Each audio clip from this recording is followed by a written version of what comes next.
자, 여러분 안녕하십니까? 반갑습니다. 부동산 세법의 김동수입니다. 오늘은 8강 시간이 되겠습니다. 자, 여러분 지난 시간 배운 것 중에서 조금 중요한 거 복습하고 넘어가겠습니다.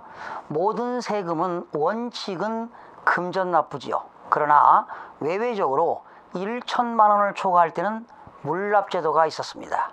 이렇게 물납이 가능한 조세는 재산세, 종합부동산세, 양도소득세, 상속세, 증여세 5가지가 있다고 그랬죠. 공통사항은 1천만 원을 초과할 때 물납이 가능하다고 그랬습니다. 물납 대상이 되는 것은 뭐냐?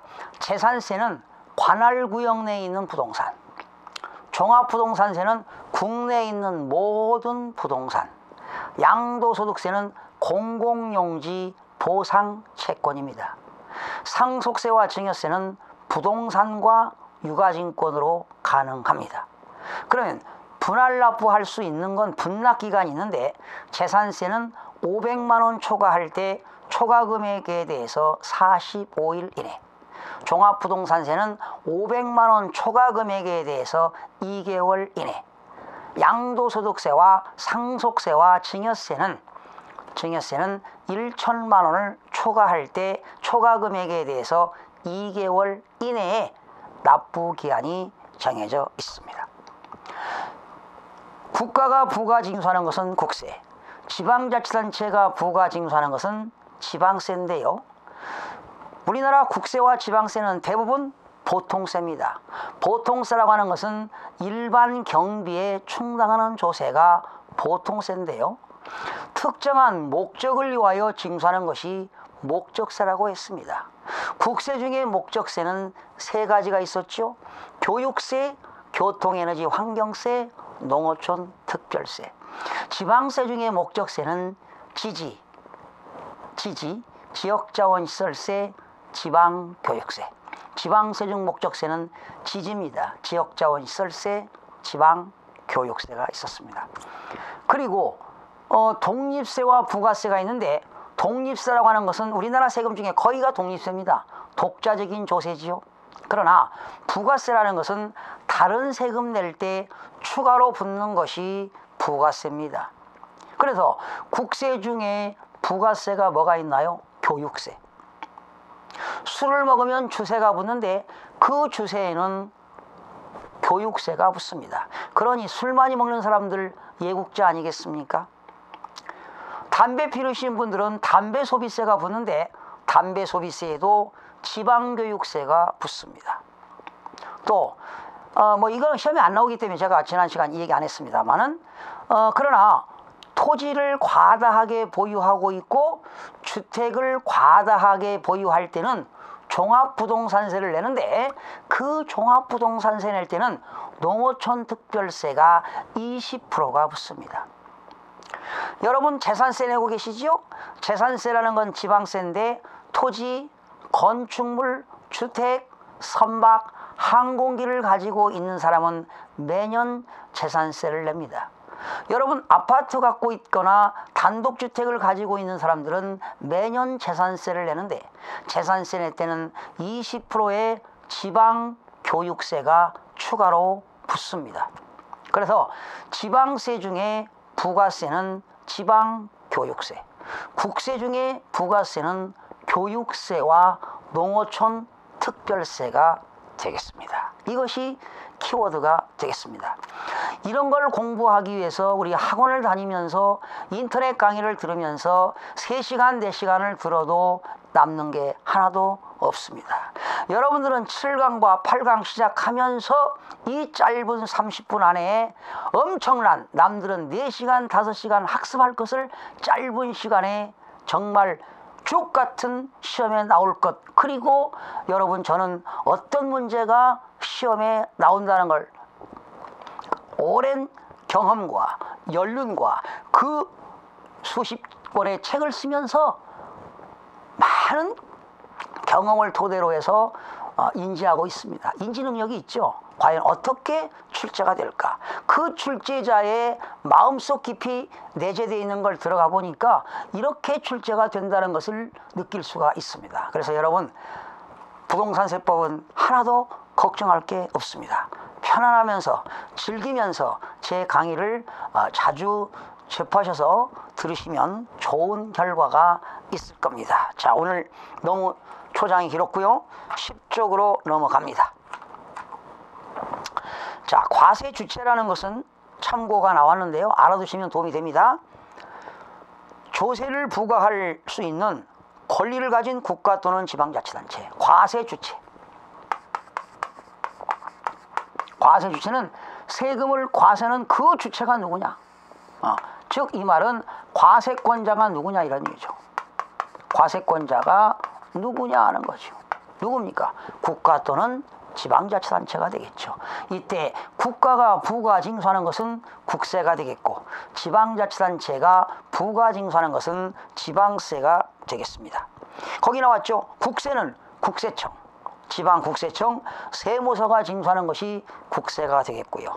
지방세는 특별시, 광역시, 도, 시, 군, 구. 거기서 구는 자치구를 말합니다. 예를 들어서 서울특별시, 강남구 이렇게 자치구를 말합니다.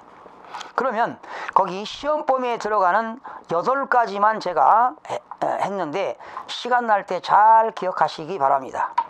여러분이 내는 부동산을 사게 되면 취득세를 내는데 그 취득세의 과세 주체는 특별시, 광역시, 도가 된다는 겁니다. 특광도. 취득세의 과세권자는 특광도. 그러나 특별시장이 구청장한테 위임해서 시군구가 부과징수하지만 지금은 과세권자를 아는 거기 때문에 취득세의 과세권자는 특광도. 등록면허세 과세권자는 도하고 구가 되겠습니다. 경기도는 경기도가 징수하는 거고 여기 구라고 하는 것은 특별시와 그 광역시의 자치구를 말합니다. 그래서 등록면허세는 도세와 구세다. 재산세는 시, 군, 구가 됩니다. 시, 군, 구. 그러면 취득세는 광역단체장이 되겠네요. 그죠? 그리고 재산세는 시군구니까 기초단체장이 되겠습니다. 그리고 여러분이 내는 주민세는 특광시군세입니다. 특광시군세가 되겠고 지방소득세 특광시군세가 되겠습니다. 지방소득세 특광시군세가 되겠고 지방소비세라는 게 있습니다. 이때 뒤에 가서 다시 공부할 건데 지방소비세는 특광도가 되겠습니다. 그리고 지방교육세도 특광도가 되겠습니다. 거기 지방교육세 쓰세요.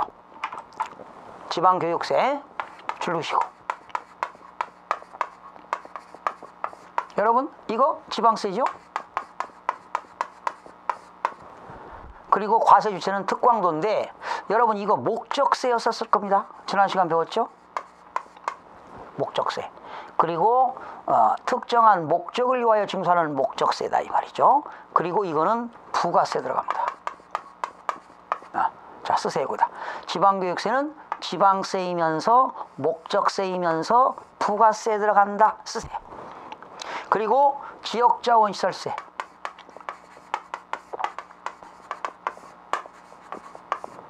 지방세죠? 지방세인데 과세 주체는 특광도. 그리고 지역자원시설세도 뭐가 될까요? 목적세죠. 이거는 부가세가 아니죠. 독립세입니다. 독립세.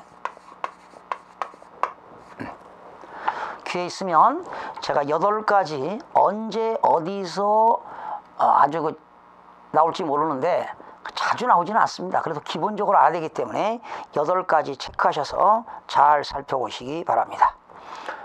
그러나 진짜로 시험범위에 들어가는 건 1번, 2번, 3번만 동그라미 주세요. 1번 취득세, 특광도, 등록면허세, 도세와 구세, 재산세, 시군구세.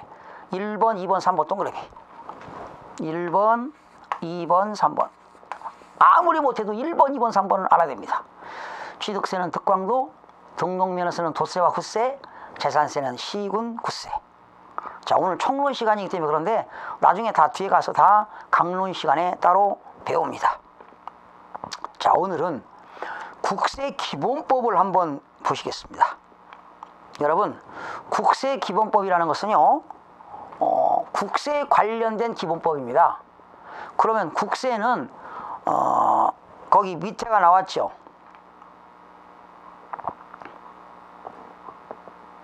국세는 여러 가지가 있잖아요, 거기. 그런데 국세 기본법의 목적이 있어요.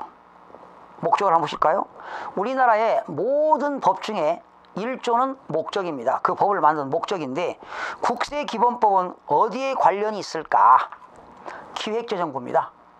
정부 부처에 기획재정부 조세 정책과에서 이 법을 담당합니다.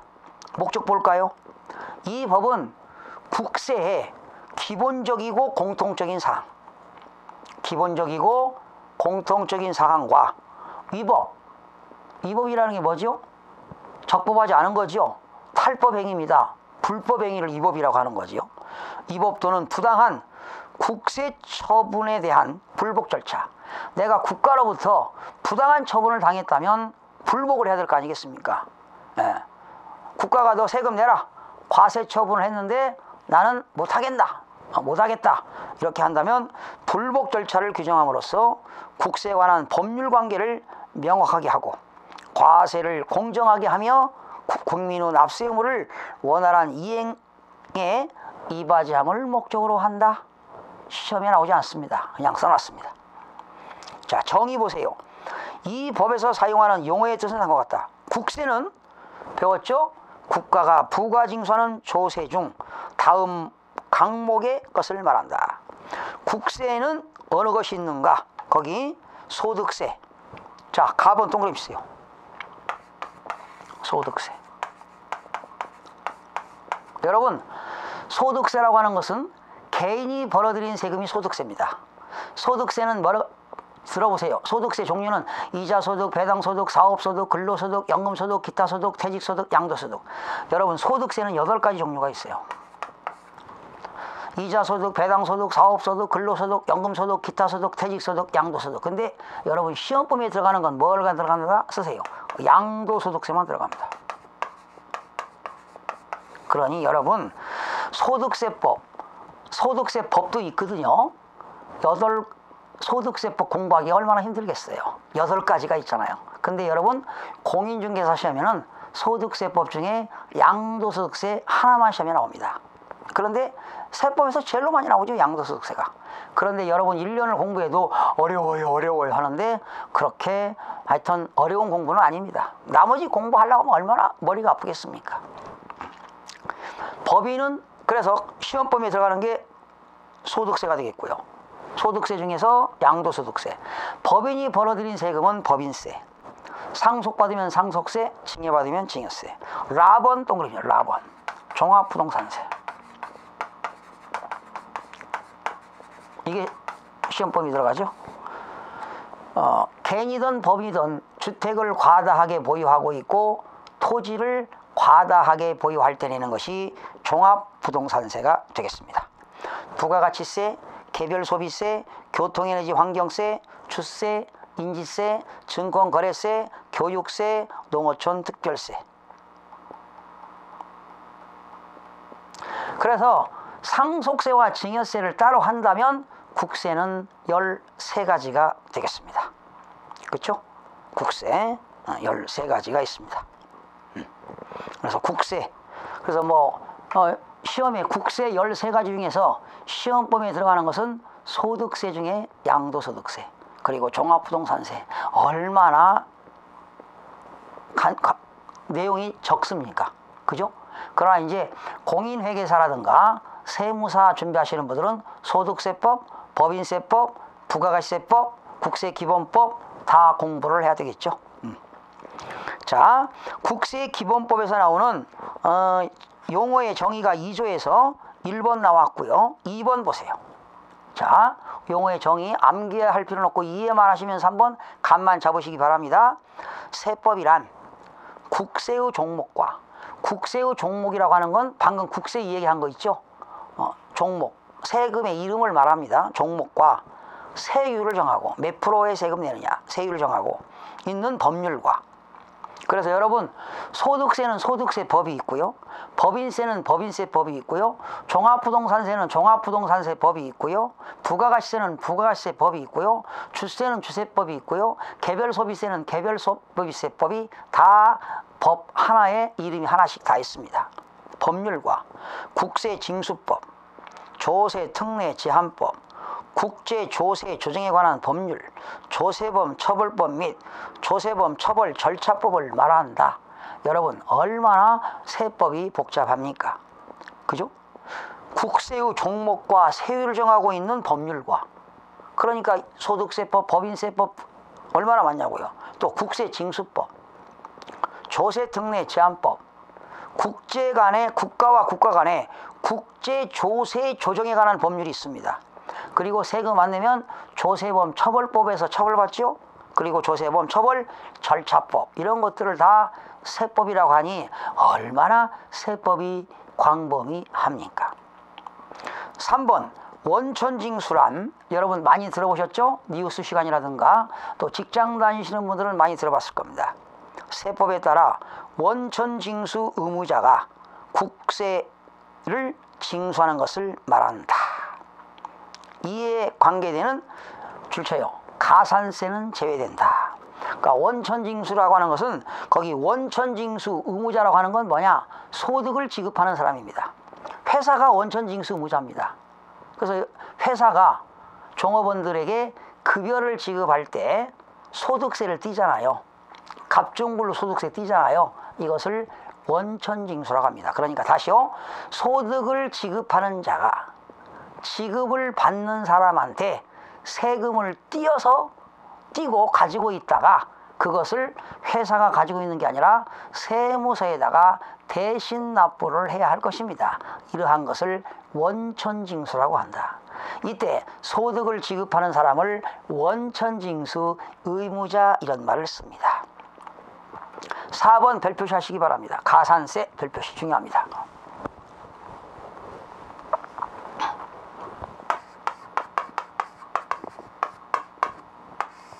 지금 용어의 정의를 공부하고 있는데요. 한번 읽어볼까요?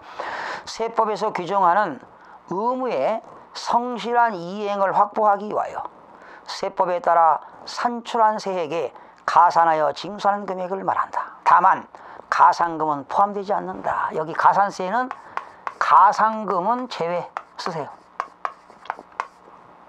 이렇게 해야 맞는데 시험에 가산세는 가산금 포함하면 X입니다. 이렇게 시험에 나옵니다. 용어에서 시험에 여러 번 나왔습니다.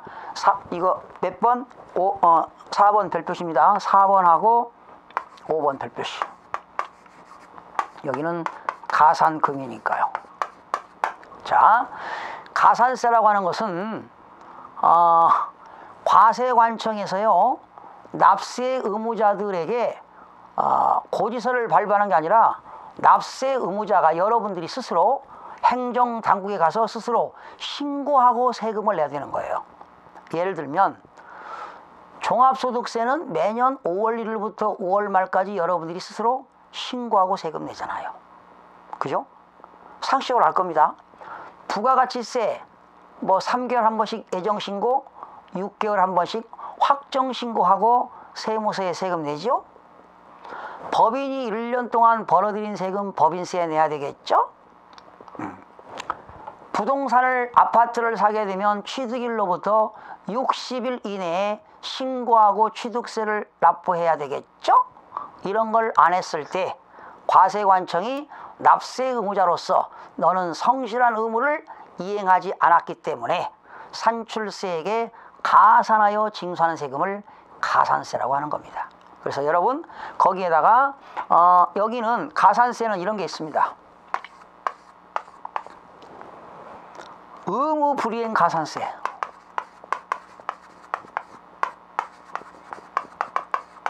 이게 바로 뭐냐? 신고 불성실 가산세라는 거죠. 이런 것들은 보통 산출세금에 20%가 붙습니다. 또 신고는 했긴 했는데 과소신고했습니다. 과소신고 가산세 10%가 붙습니다. 산출세액에 10%가 붙습니다. 또 부당한 거래를 해놓고 신고를 하지 않았다. 부당 무신고 가산세. 부당한 거래를 해놓고 허위 신고하고서 허위 신고했다. 아니 허위 거래 해놓고 신고하지 않았다. 부당 무신고 가산세.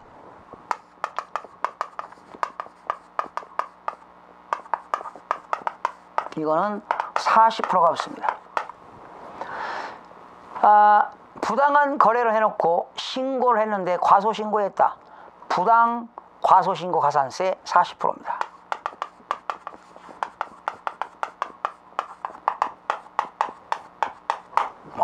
이런 것들이 있어요. 그러니까 구체적으로 다시 공부할 건데, 가산세라고 하는 것은 납세 의무자가 성실한 의무를 이행하도록 되어 있는데, 성실한 의무를 이행하지 아니할 때 산출세액에 가산하여 징수하는 세금을 가산세라고 하는데, 그 가산세는 가산금이 제외된다는 것, 가산금은 포함되지 않는다는 것을 꼭 기억하시기 바랍니다. 그 다음에 5번 가산금이란 뭐냐 한번 읽어볼까요? 국세를 납부기한까지 납부하지 아니한 경우에 줄쳐요. 납부기한. 자, 예를 들어서 지금 국세입니다. 이거 국세. 종합부동산세를 한번 말씀드려 볼게요. 종합부동산세는 국세인데 주택을 과다 보유하거나 토지를 과다 보유할 때 내는 것이 종합부동산세입니다. 종합부동산세는 내보셨는지 모르겠는데 매년 12월 1일부터 12월 15일까지 징수하도록 되어 있습니다. 납부하도록 되어 있습니다. 그러니까 12월 15일까지가 납부 기한일입니다. 그러면 고지서를 보게 되면 납기내가 12월 15일까지지요. 12월 15일이 지나면 납기 후가 된다는 거지요. 만약에 납기내가 30만 원이다. 그러면 납기후는 30만 9천 원이 붙습니다. 하루만 지나도 3%가 붙습니다. 납기내 세금의 3%니까 30만 3%니까 0.03이니까 9천 원이 되겠죠. 납기후는 30만 9천 원이 되겠습니다. 그래서 거기 납부기한까지 납부하지 아니한 경우에 국세징수법에 따라 고지세액에 가산하여 징수하는 금액과 자르세요. 금액과 납부기한이 지난 후 일정 기한까지 납부하지 아니할 때 그 금액에 다시 가산하여 징수하는, 줄쳐요. 다시 가산한다. 다시. 이것을 중가산금이라고 합니다. 쓰세요. 중가산금. 자, 이게 무슨 말이냐면 잘 보세요. 종합부동산세는 12월 1일부터 12월 15일까지 납부하라고 그랬습니다. 그러면 납기내니까 30만 원만 내면 되는데 이때까지 안 내면 하루만 지나도 3%가 붙는다는 거죠. 기본요금 3%, 가산금 3%. 그런데 요거는 언제까지 내야 되느냐? 한 달 이내에 납부하도록 되어 있습니다. 그러면 언제까지 갈까요? 다음 연도 1월 14일까지가 되겠죠. 1월 14일 한 달 이내. 이때까지 납부 기한일로부터 1개월이 경과될 때마다 1개월 이내에 해야 되는데 1개월이 경과될 때마다 매월 1.2%씩 또 붙습니다. 이게 중가산금입니다. 1.2%씩. 몇 년간? 60개월간 붙습니다. 그래서 중가산금은 최고 몇 프로까지 받는다? 72%까지 붙습니다. 하하, 납부 기한일로부터 1개월이 경과될 때마다 매월 1.2%씩 60개월간 붙습니다. 그러면 최고 몇 프로? 72%까지 붙습니다. 그래서 거기 다시 가산하는 금액을 징수하는 금액을 쓰세요. 중가산금이라고 한다. 중가산금은 매월 1.2%씩 60개월을 초과할 수가 없습니다. 그 다음에 6번째 체납처분비 용어 정의에서 나올 수 있으니까 동그라미 치세요. 6번 체납처분비. 체납처분비라고 하는 건 뭐냐? 국세징수법 중 체납처분에 관한 규정에 따른 여러분 국가가 세금을 국세를 안 내면 국가가 여러분 재산을 뭐합니까? 세무서가 압류합니다. 압류하고 보관하고 운반하고 한국자산관리공사 캠코를 통해서 매각하는 데 들어가는 모든 비용을 체납처분비라고 합니다. 하하, 체납처분비라고 하는 것은 여러분이 국세를 안 내면 국가가 여러분 재산을 압류해서 그걸 보관하고 운반하고 매각하는 데 들어가는 모든 비용을 체납처분이라고 한다. 체납은 밀린 세금이죠. 밀린 세금을 처분하는 데 들어가는 비용을 말한다. 7번 지방세란 지방세 기본법에 규정하는 세목을 말한다. 나중에 지방세 기본법도 뒤에서 12쪽에 지방세 기본법에 또 용어를 넣어놨습니다. 8번 공과금이란 말 나왔죠. 공과금이란 국세징수법에서 규정하는 체납처분 예에 따라 징수할 수 있는 채권 중 국세, 관세, 임시 수입 부가세, 지방세 이에 관계되는 가상금 및 체납처분비를 제한 것을 말한다. 결과적으로 공과금이라고 하는 것은 세금이 아닌 거지요. 준조세를 말한다는 거지요. 국세, 관세, 여러분 관세라는 것은 외국에서 물건을 수입할 때 내는 것이 수입관세가 되겠죠. 또 임시 수입 부가세, 지방세와 이에 관계되는 가상금, 체납처분비를 제한 것. 그러니까 가상금도 공과금이 아닙니다. 체납처분비도 공과금이 아닙니다. 그러니까 가상금, 체납처분비가 아닌 걸 공과금. 국세도 아니고 지방세도 아니고 관세도 아니고 또 수입 부가세도 아니고 또 가상금도 아니고 체납처분비도 아닌 이외의 것을 공과금이라고 한다. 9번 납세 의무자란 세법에 따라 국세를 납부할 의무가 있는 자를 말한다. 그런데 국세를 징수하여 납부할 의무는 제외한다. 줄쳐봐요. 그러니까 납세 의무자라고 하는 건 뭐냐? 세법에 따라 국세를 납부할 의무가 있는 자를 말하는 거지, 국세를 징수하여 납부할 의무가 있는 자, 원천징수 의무자는 제외된다는 거지요. 그게 그죠? 원천징수 의무자 아까 배웠죠? 회사를 말하는 거야. 회사가 소득을 지급하는 사람이 받는 사람한테 세금을 띄고 주잖아요. 원천징수 의무자는 제외된다. 10번 납세자라는 건 뭐냐? 납세 의무자와 세법에 따라 국세를 징수하여 납부할 의무가 있는 자를 말한다.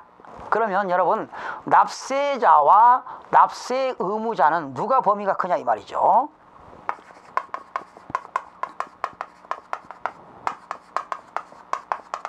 납세자가 범위가 커요. 아까 납세 의무자에는 무엇을 제외된다고 그랬죠? 거기 원천징수 의무자, 거기 국세를 징수하여 납부할 의무가 있는 자, 원천징수 의무자 제외입니다.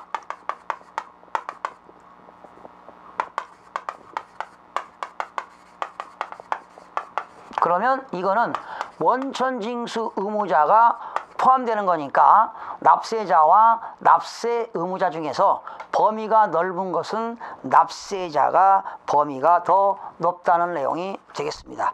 계속 이어서요. 다음 시간, 국왕 시간 계속 이어서 내용을 살펴보도록 하겠습니다. 여러분 다음 시간에 뵙겠습니다.